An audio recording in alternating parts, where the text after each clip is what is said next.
It is a pleasure to be here today on a day full of interesting talks on historical collections. So I will be presenting today this paper, which is part of my PhD, which I just submitted last week. And this was recently published in Vertebrate Zoology. It is open access and you can check it by scanning this QR code. And here I will talk about the herpetological collections that were sent from the Lisbon Museum to the British Museum during the 19th century. Starting with some context, Portugal, despite its small size, was once a vast colonial empire with a strong presence in Africa. And it over time, Portugal made several efforts to systematically survey and study the biodiversity of its colonies, its overseas territories, since the late 18th century to the mid 20th century.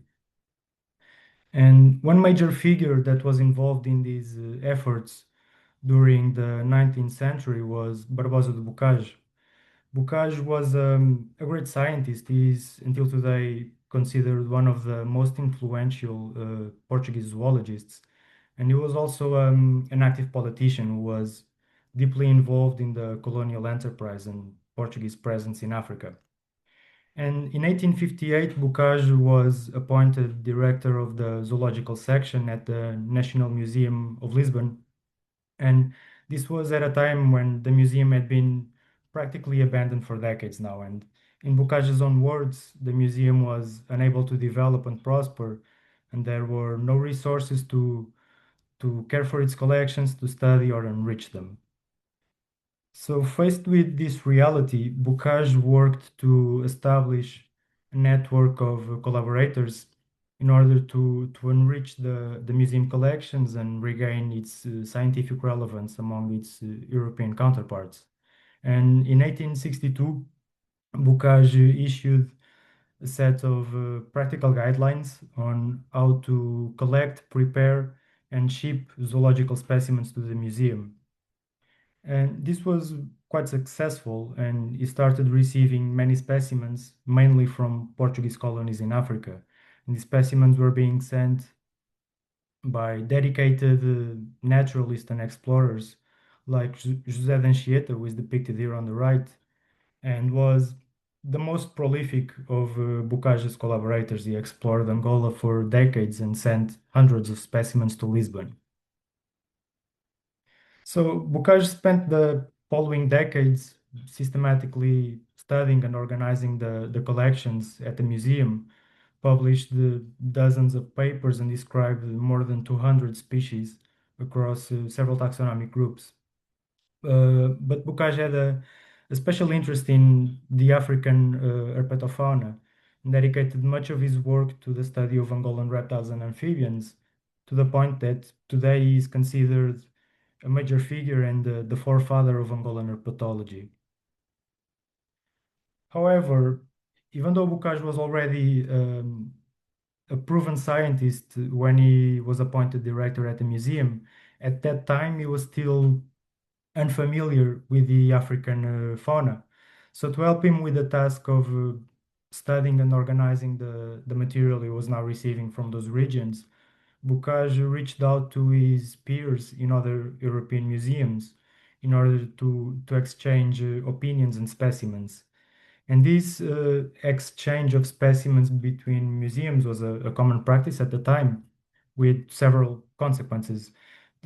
First, it was a great way to examine comparative material that would be otherwise difficult to obtain to the researchers working at those museums.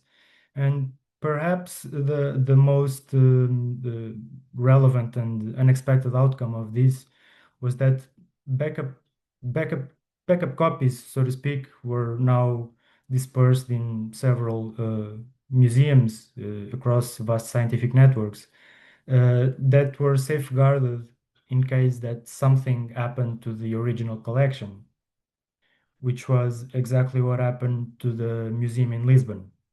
In 1978, A catastrophic fire destroyed the zoological collections at the museum almost entirely.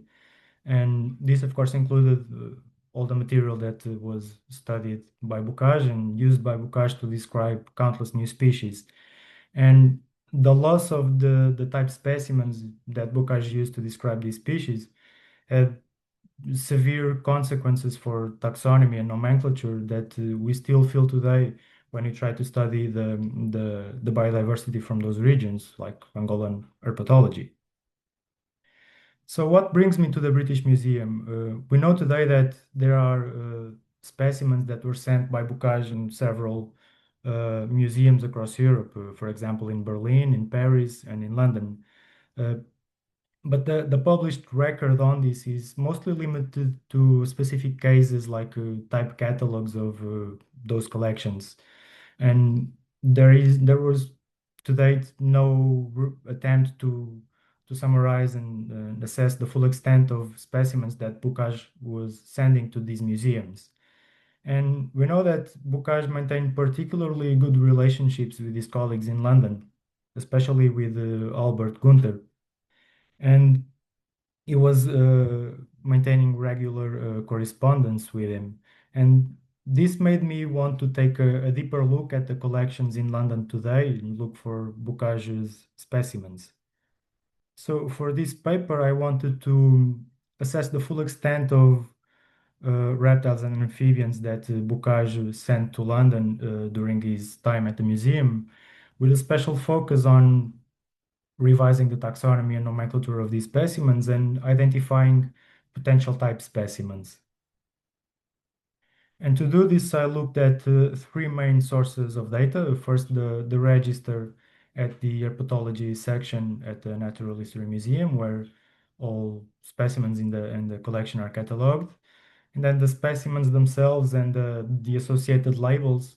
And finally, the archives that are still deposited in London and in Lisbon, um, associated with these specimens and the movement of the specimens between the two museums. And thankfully, the British Museum was great at keeping records, so it was quite easy for me to go through the register, identify the specimens that were presented by Bocage, record their catalog numbers, and then go through the collection and look at the specimens themselves, verify their identification, update it when necessary, and record all the information from their associated labels. And finally, going through the existing archives proved to be an invaluable resource, especially the correspondence, the letters exchanged between Bocage and his colleagues in London. And you can see here on the left is a letter that Bocage sent to Lisbon, where he details a shipment of lizards, and in many cases he would number the specimens in his letter and in the labels attached to the specimens. And these labels are, in most cases, still preserved and attached to the specimen. And what this means is this allowed me to objectively and unambiguously cross-reference and validate data across the different sources. And as I said, identifying type specimens was one of the main objectives. And without going into too much detail on what is a type specimen, I will just note that nowadays there are international codes of nomenclature that clearly define what is a type specimen and how it is designated when a new species is described. But this was not always the case. So at the time Bocage was studying this material and describing new species, there was no unified concept of what is a type and how it is designated. So Bocage would not explicitly mention a specific specimen, or in most cases, he would not even state how many specimens he examined to describe that species. And to address such cases in these historical descriptions, the code states that any evidence published or unpublished may be taken into account to determine what constitutes a type series. And this is what we've done. So we established that if there was compelling evidence that Bocage considered the specimen to belong to a new distinct species by the time he sent a specimen to London. We would consider that specimen as part of the type series. And this was really evident in many cases. For example, here you can see that Bocage, either on his letters or in the specimen labels, would identify the specimens with his new, still unpublished name and the notation that he recognized it as a distinct species, a new species, even if the formal description of the species was not published yet. So finally, we identified a total of 92 specimens that were sent to London in 12 different shipments between 1864 and 1896. And the content of the shipments varied considerably. For example, in 1864, when Bocage sent the most specimens, this corresponds to the period when Bocage started receiving the first ever shipments from Angola, specifically the material collected by Captain Pinheiro Baião in Duque de Bragança. And as I said before, Bocage was at this time not familiar with the Angolan fauna. So he sent these specimens to London to be identified by Gunther, who was more experienced with the African fauna. And Gunther would then return the specimens to Lisbon, identified, and Bocage in return would present any duplicates he would receive to the British Museum. Over time, the content of the shipments varied. So, for example, in 1882, Bocage was working on a revision of the snakes of the genus Philotamnus. So, at that time, he exchanged specimens and opinions regarding that specific genus. And I have not looked into too much detail on this, but there are some periods where there was not many specimens or correspondence exchanged. And this is probably corresponding to the periods where Bocage maintained more active political activity and didn't have much time to dedicate to the study of the collections. And geographically, the specimens come mostly from Portuguese colonies in Africa, but essentially from Angola. The vast majority of specimens are from Angola, which also makes sense because Portugal had its strongest presence in Angola, and most of Bocage's collaborators were sending him material from there. In terms of type material, we were able to identify a total of 30 type specimens for 27 nominal taxa. And importantly, some of these were previously considered lost or not recognized as types.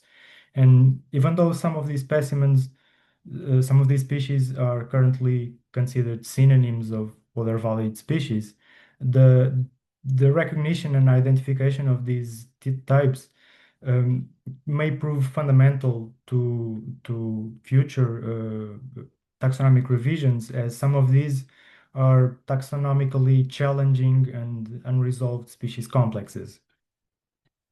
And I don't have time to go into much detail on specific cases, but I would just like to mention a couple to showcase the importance of integrating different sources of data.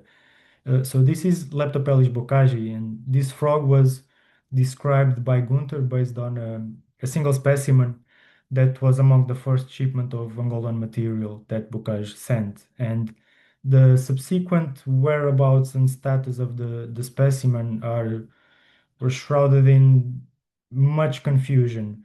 And the history of this specimen involved going back and forth from Lisbon to London to Lisbon to back again to London, being forgotten there for 10 years before being catalogued in the collection.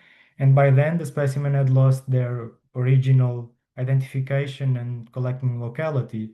And it was only by looking at the the collection register, the letters exchanged between Bocage and Gunther, and the morphology of the specimens themselves that I was able to disentangle the history of this specimen, its trajectory, and with some confidence say that, okay, this is the lost holotype of this species. In other cases, looking at these different sources of data allowed me to recover and correct some inconsistencies regarding collecting data associated with the specimens. And this is the only surviving scene type of Agama anchieta. And since the 1920s, when the specimen was cited in a publication with a questionable locality associated with it, since then, the locality and the status of the specimen as a type were questioned. And again, it was only by looking at the register, the specimen labels, and the letters sent by Bocage that I was able to finally clarify the collecting locality and verify the status of the specimen as a correct scene type. To conclude, I would just like to highlight the role of these duplicate specimens in the dispersal and preservation of scientific and historical heritage. So the value of these specimens goes beyond their scientific value for biodiversity research and taxonomy. They also have a great historical value as they are among the last remnants of the historical holdings of the Lisbon Museum and the material collected by prominent 19th century naturalists like José Anchieta. And I would argue that this practice of exchanging specimens remains relevant today in a time when museums across the world face challenges that compromise the preservation of their collections. And a great example of this is the fire at the National Museum of Rio de Janeiro a few years ago. And while I know that what is lost is cannot ever be replaced, the exchanging specimens in the case of type series is particularly relevant and can be a safeguard to future taxonomic research and stability. And finally, I think this paper is a good example of how integrating archival historical data and the historical knowledge of these scientific networks and specimen dispersal can be fundamental to resolve long-standing taxonomic inconsistencies and overall show the value that these historical collections still have for modern research. That is all for today. Thank you all for listening, and thank you for all those that contributed to this, and especially the curators and archivists at the Natural History Museum who hosted me during my visits.